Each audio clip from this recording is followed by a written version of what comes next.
26 साल के सुनील के साथ हुई एक सच्ची घटना पर आधारित है। सुनील भगवान गणेश का बहुत बड़ा भक्त था। वो दिल्ली शहर में एक बहुत अच्छी नौकरी करता था। उसका काम था अलग अलग हिस्टोरिकल जगहों को एक्सप्लोर करके उन पर आर्टिकल्स लिखना। काफी बिजी रहने के बावजूद हर साल सुनील गणेश चतुर्थी पर अपने घर नागपुर जरूर जाता था। इस साल भी सुनील गणेश चतुर्थी से 2 दिन पहले अपने घर लौटने को तैयार था, जब उसे ऑफिस से उसके बॉस का फोन आ गया।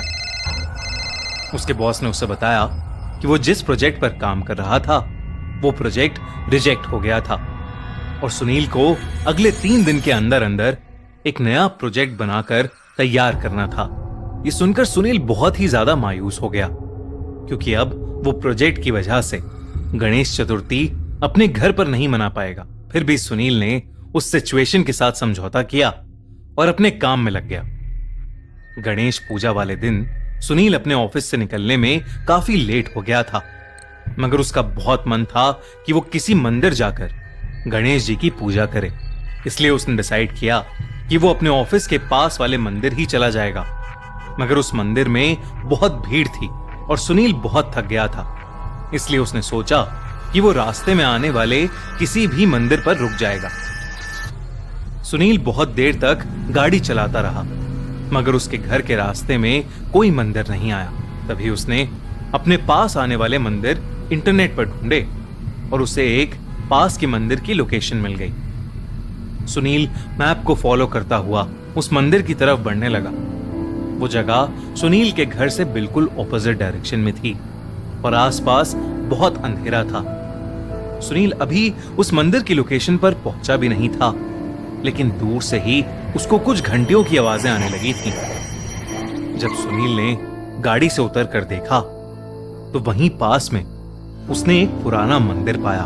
उसने सोचा कि जिस मंदिर वो जा रहा था हो सकता था कि वहां भी उसे बहुत भीड़ मिले, इसीलिए वो उसी पुराने मंदिर पर रुक गया और गाड़ी सड़क के साइड में पार्क करके अंदर चला गया।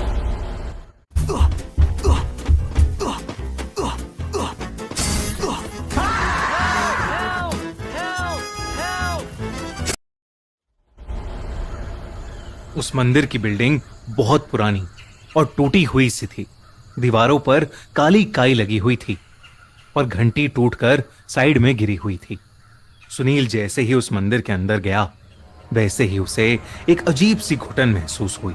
जब वो और अंदर गया तो उसने देखा कि उस मंदिर में जिस भी भगवान की मूर्ति थी, उन सभी मूर्तियों का मुंह गर्दन से टूटा पड़ा था।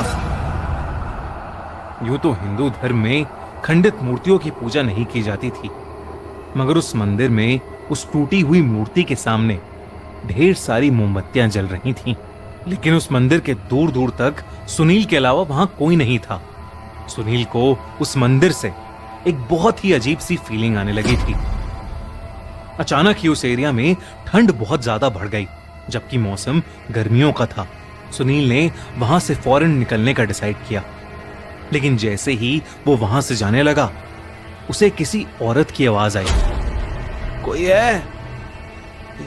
मेरी मदद करो, मेरी मदद करो। सुनील वो आवाज सुनकर बहुत सहम गया, मगर फिर भी उसे लगा कि शायद कोई औरत किसी मुसीबत में है। आवाज उस मंदिर की सबसे अंदर वाली जगह से आ रही थी। सुनील उस आवाज के पीछे अंदर जाने लगा। वो उन टूटी हुई मूर्तियों को पार करता हुआ मंदिर के और अंदर चला गया। वहां एक कमरा बना हुआ था, जिसके अंदर ढेर सारी पोटलियां पड़ी थीं।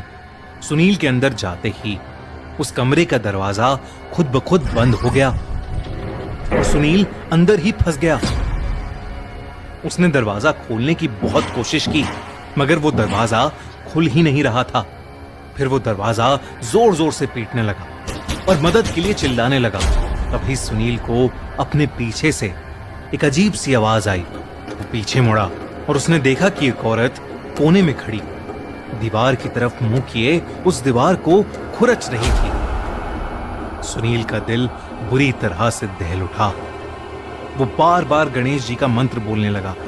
तभी उस औरत ने दीवार खरोचना बंद कर दिया और वो उठकर सुनील की तरफ पलटी। उस औरत को देखकर सुनील की धड़कनें रुक गईं। उस औरत के बाल बिखरे हुए थे, कपड़े धूल मिट्टी में लिपटे हुए थे। ऐसा लग रहा था कि वो सालों से नहाई नहीं है। और तो और उसकी आंखें पिघली हुई सी लग रही थीं, जो उसे बेहद डरावना बना रही थीं। वो औरत सुनील को देखकर फिर बोली, मेरी मदद करो।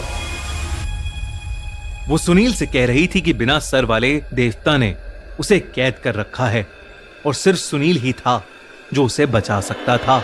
देखते ही देखते वो औरत सुनील के पास आने लगी और अचानक से उस कमरे में एक एक करके दरवाजों से, जमीन से, छत से ढेर सारी आत्माएं बाहर आने लगीं।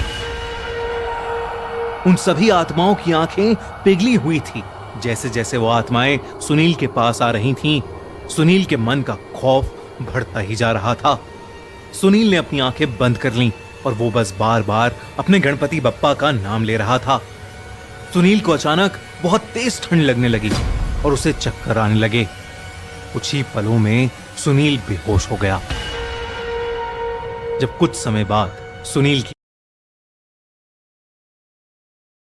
आंख खुली तो वो अपनी गाड़ी में सुनील बेहोश हो गया। जब कुछ समय बाद सुनील की आंख खुली तो वो अपनी गाड़ी में बैठा हुआ था। उसकी गाड़ी उसी अजीब मंदिर के बाहर पार्क थी। सुनील ने तुरंत ही अपनी गाड़ी भगाई और वो किसी तरह अपने घर पहुंचा। अगली सुबह जब वो ऑफिस के लिए निकला तो वो उसी मंदिर के सामने से गुजरा। उसने वहां आसपास लोगों से जब उस मंदिर के बारे में पूछा तो उसके होश उड़ गए। उसे पता चला कि जिस मंदिर में वो घुस गया था, दरअसल वो एक बहुत ही पुराना शैतान का, यानी एक डेविल का मंदिर था। वहां के लोगों ने उसे बताया कि रात में उस मंदिर के आसपास भी कोई नहीं जाता।